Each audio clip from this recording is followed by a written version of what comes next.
এই সংসারে কিছু মানুষের তীব্র বাসনা থাকে, সে নিজেকে বিনাশ করতে চায়। কিছু মানুষ মদ্যপান করে নেশায় বুঁদ হয়ে থাকেন, কিছু মানুষ বিলাসিতা করেন, আর কেউ সবার সাথে শত্রুতা করে বসেন। যদি আপনি নিজের বিনাশই চান, তাহলে এইসব করার প্রয়োজনই নেই। শুধু একটু অহংকার পোষণ করুন। হ্যাঁ, আপনি ঠিক শুনেছেন। এই অহংকার আপনাকে বিনাশ করে দেয়। এ হয়তো কাঁটার মতন বেঁধে না, কিন্তু এর ধার আপনাকে রক্তাক্ত করে দেয়। আস্তে আস্তে আপনার প্রিয়জন, আপনার বন্ধু, আপনার আত্মীয়, যাদের আপনি ভালোবাসেন, তাদের সকলকে আপনার থেকে দূরে করে আপনাকে একা করে দেয় এই অহংকার। যদি আপনি এই জীবনে বাঁচতে চান, তাহলে বিনম্র হতে শিখুন।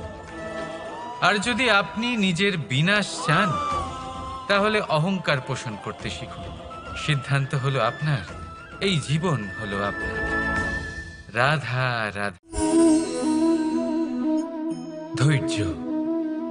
এই ধৈর্য কি কোনো গুণ, কোনো অনুভূতি, কোনো দৃষ্টিভঙ্গি? আমার জন্য ধৈর্য এক বাহন। আপনি হয়তো ভাবছেন, এই কেমন বাহন? বাহন তো ঘোড়া হতে পারে, হাতি হতে পারে, উটও হতে পারে, কিন্তু ধৈর্যকে বাহন বানানো মানে? চলুন আপনাকে একটা কথা বোঝাই। পৃথিবীতে এমন কোনো বাহন নেই যে তার আরোহীকে আছড়ে ফেলেনি। সেটা উট হোক বা হাতি হোক বা ঘোড়া হোক, চলতে চলতে কখনো নড়বড় করেই বসে। তারপর সেই আরোহী পড়ে কারোর পায়, তারপর পড়ে তার নিজের নজরে। কিন্তু ধৈর্যরূপী বাহন কখনো কাউকে ফেলে না, কখনো না। না সেই আরোহী কারোর পায়ে পড়ে, আর না তো নিজের নজরে। কারণ ধৈর্য আপনাকে বিবেক প্রদান করে। বিবেক আপনাকে পরিকল্পনায় সাহায্য করে, আর পরিকল্পনা প্রদান করে আপনাকে শক্তি, আপনার লক্ষ্যের দিকে অগ্রসর হওয়া। বুঝলেন?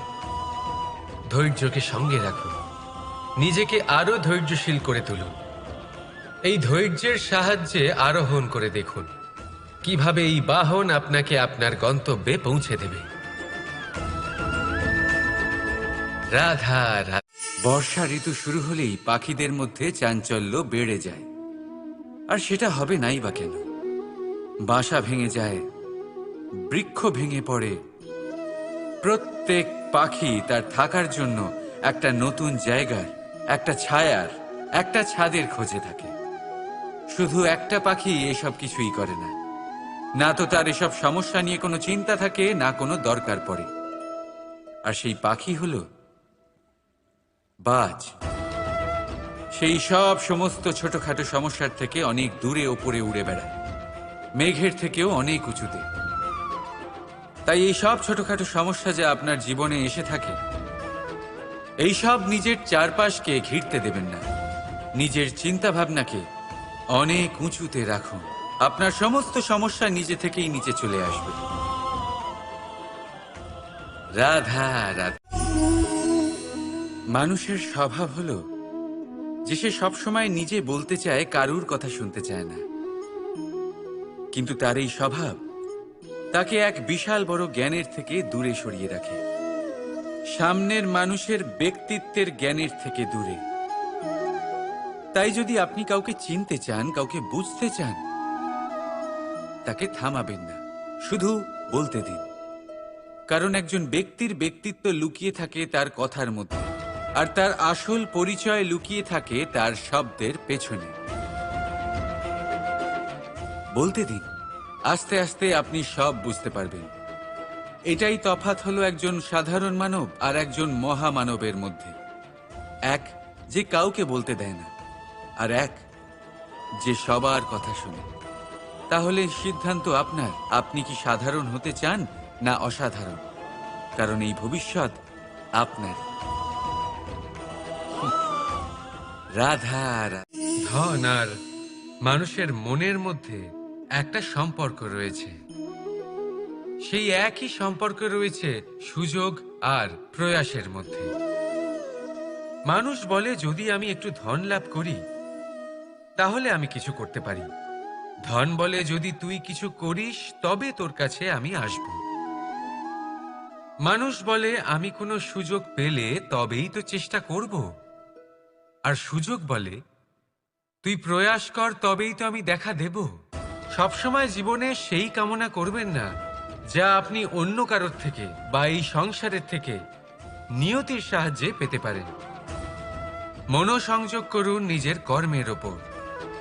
মনোসংযোগ করুন তার ওপর যা আপনার হাতে আছে। অনবরত চেষ্টা করুন, না কোনো আশা করে, না কোনো আকাঙ্ক্ষা নিয়ে। আর তারপর এই জীবনকে দেখুন, সে সফলতা হোক বা সুখ, সে ধন হোক বা হোক সুযোগ, সব নিজে থেকেই আপনার কাছে আসবে। রাধা রাধা। এই ডাল দেখুন, এই সুন্দর পুষ্প দেখুন। এই ডালের সৌন্দর্য হলো এই পুষ্প, আর এই পুষ্পের মেরুদণ্ড হলো এই ডাল। এবার কল্পনা করুন, যদি এই ডাল থেকে এই পুষ্পকে ছিঁড়ে নেওয়া হয়, তাহলে আপনি যাই করুন না কেন পুনরায় জোড়া লাগাতে পারবেন না। এবার যদি এটা আমাদের জীবনে হয়, আমাদের মানুষের, আমরা যদি কিছু পাই তাহলে সেটা সুরক্ষিত রাখি, আর যদি সেটা হারিয়ে ফেলি তাহলে দুঃখে জর্জরিত হই। এবার ফিরে আসি প্রকৃতির কথায়। দেখা যাক প্রকৃতি আমাদের কি শেখায়। এবার যদি এই পুষ্প এই ডালটা থেকে ছিঁড়ে যায়, আর যদি এই ডাল সবল থাকে, তাহলে কিছুদিন পরেই এই ডালে আবার নতুন ফুল ফুটবে। এবার এটা আমাদের জীবনেও ঘটবে, নিশ্চয়ই ঘটবে। সেটাই প্রকৃতি। সেই জন্য জীবনে আপনি যা হারিয়েছেন সেটার বিষয় না ভেবে, যা ফেলে এসেছেন তার বিষয় না চিন্তা করে, ভবিষ্যতে যা আপনি যত্ন করে রাখতে পারবেন, সাবধানে রাখতে পারবেন, সেগুলির প্রতি একাগ্র হন। বিশ্বাস করুন, এই মনরূপী ডালের ওপর সুখের ফুল সব সময় ফুটবে। রাধা রাধা। আপনি এটা দেখতে পাচ্ছেন? আপনি নিশ্চয়ই ভাবছেন এটা জট কি করে বাঁধল। তার কারণ এই হলো, আমি এই সুতো ঠিক করে গুছিয়ে রাখতে পারিনি। এটার দুটো দিক একসাথে জড়িয়ে গেছে, আস্তে আস্তে পুরোটা জড়িয়ে গেল, আর তারপর দেখুন এমন একটা জট পেকে আছে যে আমি কিছুতেই বুঝতে পারছি না এটাকে খুলবো কিভাবে। তাই মনে রাখবেন, যদি কোনো লম্বা সুতোকে ঠিক করে গুছিয়ে না রাখেন, তাহলে সেটা জড়িয়ে যাবে। এইভাবেই আমাদের জীবনে আমাদের জিহ্বা, আমাদের কথা, যদি এই জিহ্বা আপনারা সামলে না রাখতে পারেন, তাহলে শুধুমাত্র কষ্ট পাবেন। তাই নিজের শব্দ এর ওপরে নিয়ন্ত্রণ রাখুন, সর্বদাই ভালো হবে। আর আসুন আমার সাথে ভালোবেসে বলুন, রাধা রাধা। সমুদ্র মন্থন, আমরা সবাই জানি এ কিভাবে হয়েছিল। এই মন্থন থেকে কি কি পাওয়া গেছিল? অসংখ্য রত্ন পাওয়া গেছিল, বিষ পাওয়া গেছিল, অমৃত পাওয়া গেছিল। ঠিক সেইভাবেই আমাদের ভেতরেও একটা বিশাল সমুদ্র রয়েছে, যাকে আমরা নাম দিয়েছি মন। যদি এই মনের মন্থন করা হয়, তাহলে এই মন থেকে বিষও বেরোতে পারে, আর অমৃতও বেরোতে পারে। তাই মনে রাখবেন, আপনার যে এই জিহ্বা রয়েছে তা বিষও নির্গত করতে পারে, আবার অমৃত। খারাপ কিছুও করতে পারে, যদিও আপনার মনস্কামনা খারাপ নাও হয়। তাই সবসময় যখন আপনার মুখ থেকে শব্দ উচ্চারণ করবেন, এই মনের মন্থন করে তা করুন। আর আমার সাথে ভালোবেসে বলুন, রাধা রাধা। মানুষের কত রকম অনুভূতি হয়, কিন্তু সে সেটাই করে যেটা সে আজ অবধি করে এসেছে, আর এটাই তার সব থেকে বড় ভুল। আপনাকে যদি উদাহরণ দিই, তাহলে একটা গোয়ালা যে ছোটবেলা থেকে একটাই কাজ করেছে, গরুকে চড়িয়েছে, দুধ বের করেছে, সে সারা জীবন সেটাই পাবে, শুধু দুধ। কিন্তু ভেবে দেখুন, যখন এই দুধ কোনো ময়রার কাছে যায়, তখন সে সেটা দিয়ে মালপোয়া বানায়, মাখন বানায়, বিভিন্ন রকমের সুস্বাদু মিষ্টি বানায়, ঘি বানায়। সে বড় কিছু করে, তার বদলে সে বড় কিছু পায়। তাই মনে রাখবেন, যদি আপনি সেটা করেন যেটা আপনি সব সময় করে এসেছেন, তাহলে আপনি সেটাই পাবেন যা আপনি আজ পর্যন্ত পেয়ে এসেছেন। নতুন কিছু করার চেষ্টা করুন, আলাদা কিছু করার চেষ্টা করুন, নিজেকে বদলানোর চেষ্টা করুন, নিজেকে প্রস্তুত করুন, নতুন কিছু করুন। তাই মনে রাখবেন, যদি আপনি এমন কিছু করেন যা এর আগে কেউ কখনো করেনি, তাহলে আপনি এমন কিছু পাবেন যা এর আগে কেউ কখনো পায়নি। তাই নতুন উপায়, নতুন চেষ্টার দ্বারা নতুন কর্মের পালন করুন। নতুন চিন্তা নিজের ভেতরে জাগ্রত করুন, কারণ এই চিন্তাই সত্য হয়ে আপনার জীবনে আসবে। রাধা রাধা। আপনি জীবনে কখনো দেখে থাকবেন অথবা শুনে থাকবেন যে মানুষ যখন দুধ পান করে তার মধ্যে যদি কোনো মাছি এসে পড়ে, সে আর সেটা পান করে না, সেই দুধকে কোথাও ফেলে দেয় সে। কিন্তু ভেবে দেখুন, এখানে পরিস্থিতি একটু আলাদা হলে, দুধের বদলে ঘি থাকলে মানুষ কি করে? সেই ঘি ফেলে দেয় না, সেখান থেকে মাছিটাকে বের করে ফেলে দেয়। এটা দিয়ে আমরা কি শিক্ষা পেলাম?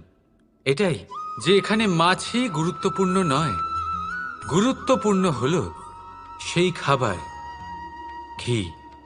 এবারে ভাবুন, দুধ আর ঘি এই দুই উৎপন্ন হয় গরু থেকে।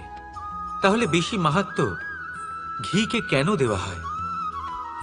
তার কারণ, যে যত বেশি তাপ সহ্য করে সে তত উৎকৃষ্ট হয়, সে ততটা মূল্যবান হয়। এতটাই মূল্যবান যে যদি তাতে কোনো দোষও থাকে, মানুষ সেটা গ্রাহ্য করে না।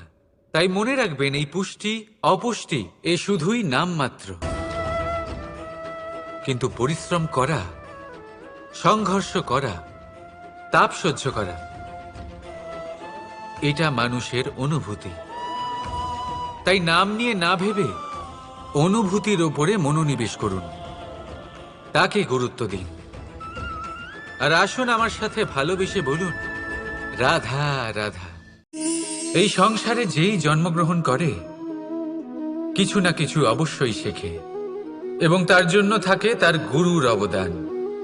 এবার এই গুরু কে হবেন তা আমরা নির্বাচন করি। হয়তো তিনি আমাদের মাতা পিতা হতে পারেন, হয়তো বন্ধু হতে পারেন, হয়তো দাদাও হতে পারেন, আদর্শ হতে পারেন, বা হয়তো গুরুকুলের শিক্ষাকর্তা গুরুও হতে পারেন। এবার সংসারের এমন কিছু জিনিস আছে যা জগতের কোনো গুরুই শেখাতে পারবেন না, তা আপনাকে সময় শিখিয়ে দেবে। কারণ এই সংসারে সময়ের থেকে বড় গুরু আর কেউ হয় না। এবার সময় আর গুরুর মধ্যে একটা সাদৃশ্য আছে আর একটা তফাতও আছে। সাদৃশ্য হলো যে সময় আর গুরু দুজনেই আপনাকে শেখায়। তফাতেই যে গুরু প্রথমে আপনাকে শিক্ষাদান করে, তারপর আপনার পরীক্ষা নেন। সময় প্রথমে আপনার পরীক্ষা নেয়, তারপর আপনাকে শিক্ষা দেয়। এবার শিক্ষা লাভ করে পরীক্ষা দেওয়া আর পরীক্ষা দিয়ে শিক্ষা লাভ করা এই দুই ভিন্ন বিষয়। আর সব সময় মনে রাখবেন, এই সময়ের থেকে আপনি যা শিক্ষা লাভ করবেন তা সব সময় যত্ন করে আপনার কাছে রেখে দেবেন। কারণ সময়ের থেকে বড়, সময়ের থেকে দামি, সময়ের থেকে অত্যন্ত আধুনিক আর কোনো গুরু নেই। রাধা রাধা। থেকে যায় শুধুমাত্র স্মৃতি, শুধুমাত্র স্মৃতি। এই সময় এটা কখনো থামে না। স্মৃতি মিষ্টি হবে না তিক্ত, এটা কার উপরে নির্ভরশীল? আপনার কর্মফলের সিদ্ধান্তের উপর।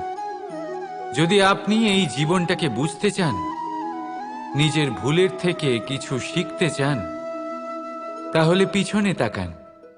আপনার বিগত জীবনের থেকে বড় শিক্ষক এই সংসারে আপনি আর কাউকে পাবেন না। যদি জীবনে বাঁচতে চান তবে সামনে তাকান।